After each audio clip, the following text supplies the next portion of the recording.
വെഞ്ചരിപ്പ്. ഇതിന്റെ ഉള്ളടക്കത്തിന് ഏതെങ്കിലും വ്യക്തികളുടെ ജീവിതമായോ സന്ദർഭമായോ സാദൃശ്യം തോന്നുന്നുണ്ടെങ്കിൽ അത് തികച്ചും യാദൃശ്യങ്ങൾ മാത്രമാണെന്ന് ഒരിക്കൽ കൂടി ഓർമ്മിപ്പിച്ചുകൊണ്ട് നിങ്ങളുടെ അനുവാദത്തോടെ ഞങ്ങൾ ആരംഭിക്കട്ടെ.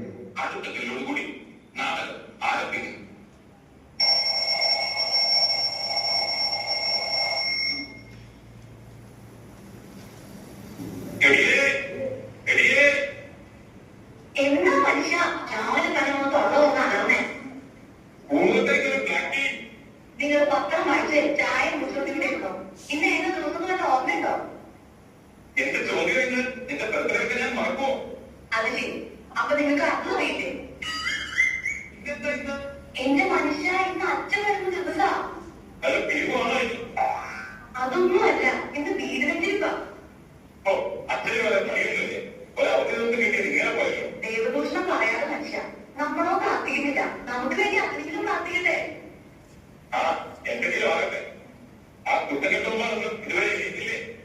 മിക്കവാറും വെഞ്ചിരിപ്പം കഴിഞ്ഞ് അച്ഛൻ പോയാലും അവരെ ഇല്ലെന്ന് തോന്നുന്ന.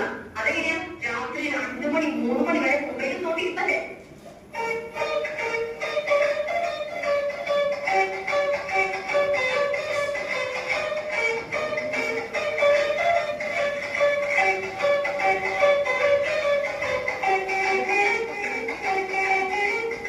സമയം 12 മണി ആയല്ലോ.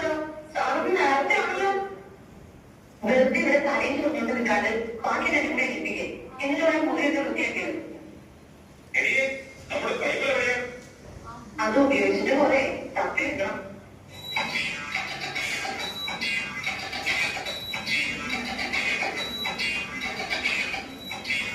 എല്ലാവരോടുമായിട്ട് പറയാം, വേഗം ബൈബിൾ തപ്പിയെടുത്തോ. അച്ഛൻ കഴിഞ്ഞ് ഇവിടെ ബൈബിളില്ലാന്ന് വന്നാൽ നാണക്കേടാ.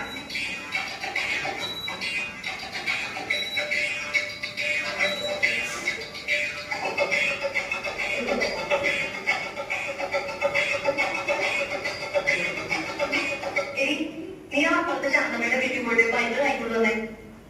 എന്തിനാ അമ്മ ശാന്തിയാക്കിയുടെ വീട്ടിൽ പോണ്ട്? കഴിഞ്ഞ ആഴ്ച അവരുടെ പട്ടി നമ്മുടെ പൂച്ച കൊടുത്തത് വന്ന് ഞാൻ വഴക്കുണ്ടാക്കിയില്ലേ? അന്ന് പുറത്തു വരാൻ കുളത്തിന് ഞാൻ അവളെ വിളിച്ചതാ. മാത്രമല്ല അവളുടെ സ്വഭാവം മോശം. നീ വേഗം പോയിട്ട് ശാന്തമ്മ എടുത്തത് വാങ്ങിട്ടോ.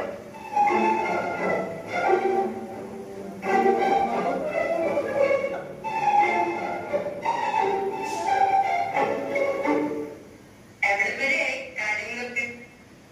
ആ ഇതായിരുന്നു. ആ എന്നാ നടക്കട്ടെ.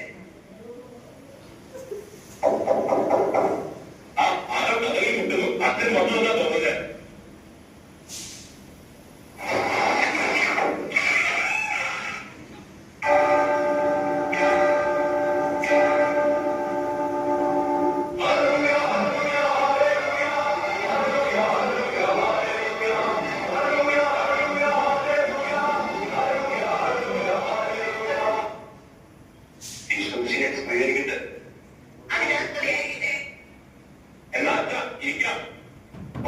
കാണാറുണ്ടല്ലോ അപ്പൊ ചെന്തി എനിക്കൊന്നും നീ പോയി വലിയ വിളിച്ചോണ്ട് പോവാ.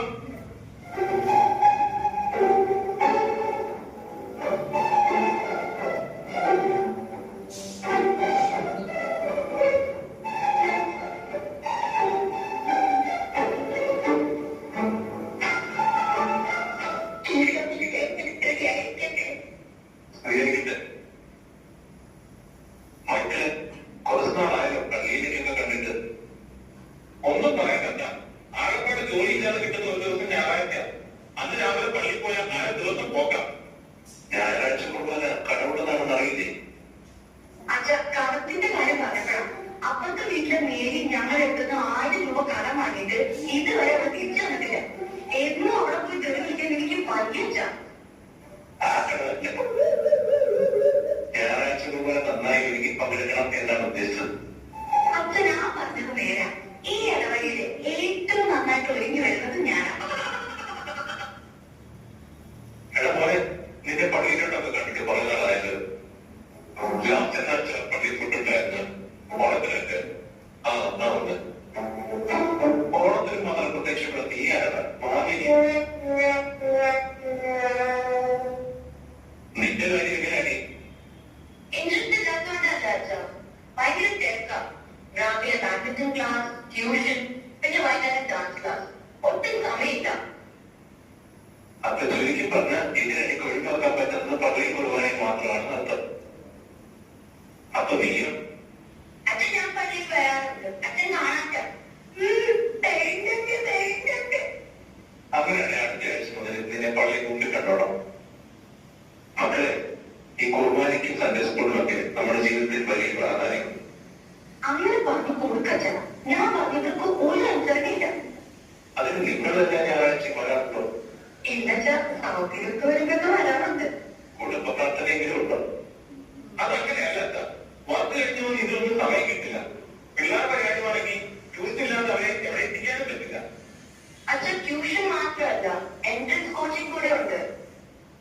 എന്റെ മക്കള്, നിങ്ങൾക്ക് ഇതിനിടയ്ക്ക് ഭക്ഷണം കഴിക്കാൻ സമയം കിട്ടാറുണ്ടോ? ഭക്ഷണം മുടങ്ങിയാലും കുളി മുടങ്ങിയാലും ട്യൂഷൻ മുടങ്ങാൻ പാടില്ല. അതാണ് നിങ്ങൾ ഇഷ്ടപ്പെടുന്നത്. എന്റെ ദൈവമേ, ഇതിലും നല്ലത് പോകട്ടെ.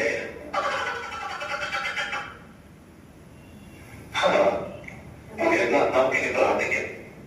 മോളെ, നീ ആ ബൈബിൾ എടുത്ത് എഫേസ്യർ 5:22 മുതൽ അത് വായിച്ച്.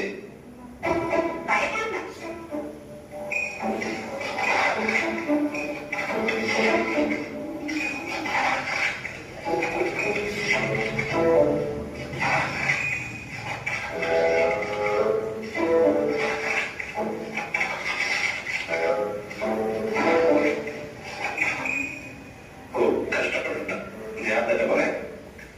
മക്കളെ, ഇപ്പോൾ നമ്മൾ കറക്റ്റാക്കാലത്തിലാണല്ലോ. കറക്റ്റാക്കും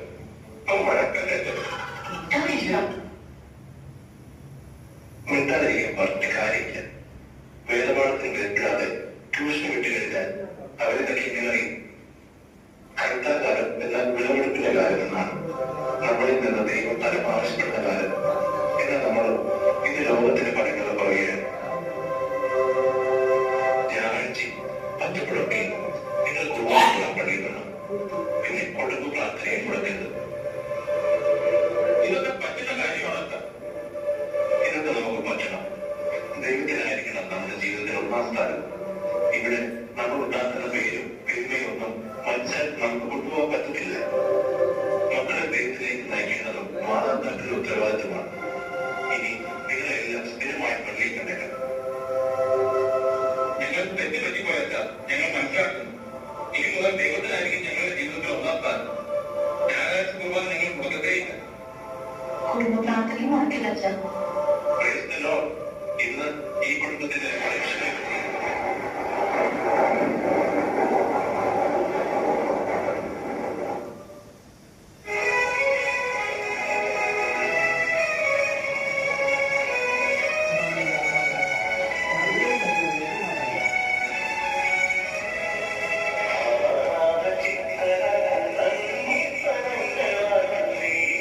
Thank you.